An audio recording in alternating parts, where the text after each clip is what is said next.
మేనిఫెస్టోలోనేమో BRS కంటే బాగా ఇస్తామన్నారు. 73% ఇచ్చింది బీఆర్ఎస్. నువ్వు ఒక్కటి కూడా ఇవ్వలే కదా. పీఆర్సీ లేదు, డిఏ లేవు, సరెండర్ లీవ్ పైసలు రావు, జీపీఎఫ్ పైసలు రావు, పాత బకాయిలు ఇయ్యవు. చివరికి ఉద్యోగులు కూడా రిటైర్ అయిన ఉద్యోగులు కానీ ఉద్యోగులు సెక్రటరేట్ చుట్టూ బ్రోకర్ల చుట్టూ తిరిగే పరిస్థితి వచ్చింది. కమిషన్లు ఎవరికి ఇస్తే బిల్లు వస్తుంది అని కమిషన్లు ఇచ్చి బిల్లులు పాస్ చేసుకునే పరిస్థితి ఉద్యోగులకు తెచ్చిండు రేవంత్ రెడ్డి. ఇవాళ 27 మంది రిటైర్డ్ ఉద్యోగులు మానసిక ఒత్తిడికి లోనైపోయి అనారోగ్యం పాలైతే డబ్బులు లేక ఈరోజు చనిపోయే పరిస్థితి ఏర్పడ్డది. చివరికి ఐఏఎస్లు కూడా బలి తీసుకున్నారు మీరు. ఒక రిజ్వీ లాంటి ఒక ఉన్నతాధికారి మంత్రికి ముఖ్యమంత్రికి ఉన్న మధ్య భేదాభిప్రాయాలు, పంపకాల్లో తేడా, టెండర్లలో తేడా వస్తే చివరికి ఒక హానెస్ట్ ఆఫీసర్ రిజ్వీ లాంటి ఒక మంచి అధికారి సర్వీస్ నుంచి వైదొలిగే పరిస్థితి వచ్చింది. ఇది రాష్ట్రానికి నష్టం కదా. ఒక మంచి అధికారిని రాష్ట్రం కోల్పోయింది కదా. అనుభవజ్ఞుడైనటువంటి ఒక వెరీ గుడ్ ఆఫీసర్ మీ అవినీతికి, మీ పంచాయతీలకు, మీ టెండర్లు, మీ కాంట్రాక్టర్లకు చివరికి ఒక ఐఏఎస్ అధికారిని కూడా బలి తీసుకున్నారు మీరు. అరే హోంగార్డులను కూడా మోసం చేస్తుంది, జర్నలిస్టులను మోసం చేస్తుంది. 2 సంవత్సరాల్లో జర్నలిస్టులకు మీరు చేసింది ఒక్కటి చెప్పండి. కేసీఆర్ గారు కట్టించిన బిల్డింగ్లో పోయి కూర్చుంటుండు ఆయన, పొంగులేటి శ్రీనివాసరెడ్డి. అదేం భవనం, మన మీడియా అకాడమీ అద్భుతమైన భవన్ కేసీఆర్ గారు కట్టిస్తే అలా పోయి కూర్చున్నాడు. అబ్బాయి ఎంత మంచి కట్టిండు అన్నాడట ఆఫ్ ద రికార్డులో. కేసీఆర్ గారు ఇచ్చిన ఆ 100 కోట్లు ఏదైతే జర్నలిస్ట్ ఫండ్ ఉందో గా పైసల నుంచే ఇప్పుడు ఏదైనా జర్నలిస్టులకు జరుగుతుంది తప్ప రేవంత్ రెడ్డి గారు వచ్చినాక కనీసం అక్రిడేషన్ కార్డు ఇవ్వలే 2 ఏళ్ళలో. సిగ్గులేదు, బాధపడాలి. ఒక్క అక్రిడేషన్ కార్డు ఇచ్చినావా 2 ఏళ్ళలో నీ గవర్నమెంట్లో? ₹1 జర్నలిస్టులకు ఇచ్చినావా? ఒక్క ప్లాట్ ఇచ్చినావా జర్నలిస్టులకు? జర్నలిస్టుల సంక్షేమం ఉల్టా ఇంకా యూట్యూబ్ వాళ్ళ మీద కేసులు, వాళ్ళ మీద కేసులు, జర్నలిస్టుల మీద అరెస్టులు.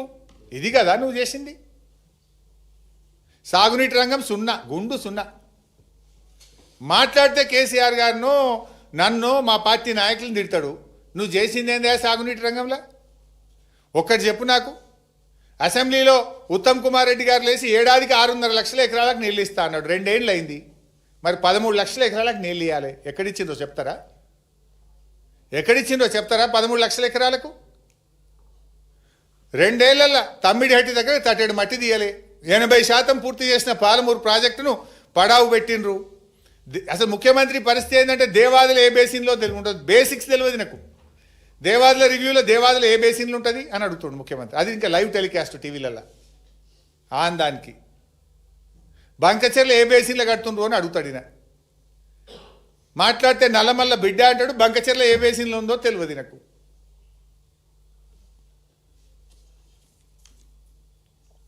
అసలు 2 ఏళ్ల రేవంత్ పాలనలో ఏం జరిగింది? ఇరిగేషన్లో చెరువులు దిగ్గొడుతుండ్రు, చెక్ డ్యామ్లు వేల్చేస్తున్నారు. అదేంది వట్టెం పంప్ హౌస్ మునిగిపోయింది, పెద్దవా గొట్టుకపోయింది, ఎస్ఎల్బీసీ టనల్ కుప్పకూలిపోయింది. ఇంతే కదా. 1 ఎకరానికి నీళ్ళు ఇచ్చారా మీరు? ఇసుక బకాసురులు, ఇసుక మాఫియా చెక్ డ్యామ్లను బాంబులు పెట్టి వేల్చేస్తుంది. ల్యాండ్ మాఫియా చెరువులను తెగ్గొడుతుంది. నీ అవినీతికి వట్టెం పంప్ హౌస్ మునిగిపోయింది. నీ ఆగమాగం చర్యలకు, నీ అవినీతి పర్సంటేజ్ల కోసం ఎస్ఎల్బీసీ టనల్ కుప్పగూలి 8 ప్రాణాలు బలిగొన్నావు నువ్వు. ఇంకా నువ్వు బీఆర్ఎస్ గురించి మాట్లాడుతావు. అసలు ఇరిగేషన్ రంగంలో బీఆర్ఎస్ ప్రభుత్వం 17,24,000 ఎకరాల కొత్త ఆయకట్టుకు నీళ్ళు ఇచ్చింది. 31 లక్షల ఎకరాల ఆయకట్టును స్థిరీకరించింది. మొత్తం బీఆర్ఎస్ 48 లక్షల ఎకరాలకు నీళ్ళు ఇచ్చినాం మేము. 48 lakh acres. నువ్వు చెప్పాయా ఎక్కడైనా ఒక 4,000 ఎకరాలకు నీళ్ళు ఇచ్చినవేమో? నీ 2 ఏళ్ల పాలనలో ఓ చెక్ డ్యామ్ కడితేవా, చెరువు కడితేవా, ఒక పెండింగ్ ప్రాజెక్టు పూర్తి చేస్తేవా, ఓ 100 ఎకరాల ల్యాండ్ ఎక్విజేషన్ చేస్తేవా, ఒక 1000 ఎకరాలకు నీళ్ళు ఇస్తేవా? మేము 17,24,000 ఎకరాలకు కొత్త ఆయకట్టుకు నీళ్ళు ఇచ్చినాం.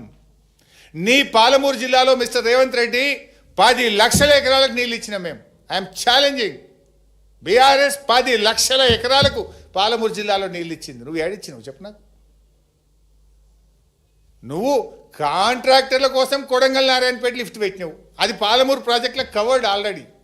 పాలమూరు ఎత్తిపోతల పథకములో కొడంగల్ నారాయణపేట లిఫ్ట్లో ఏదైతే నీళ్ళు వస్తున్నాయో అంతకంటే డబుల్ నీళ్లు ఆ నియోజకవర్గాలకు వస్తాయి. గ్రావిటీ ద్వారా మోటార్ లేకుండా కరెంటు లేకుండా కాలువ ద్వారా నీళ్ళు వచ్చే అవకాశం ఉంది. అది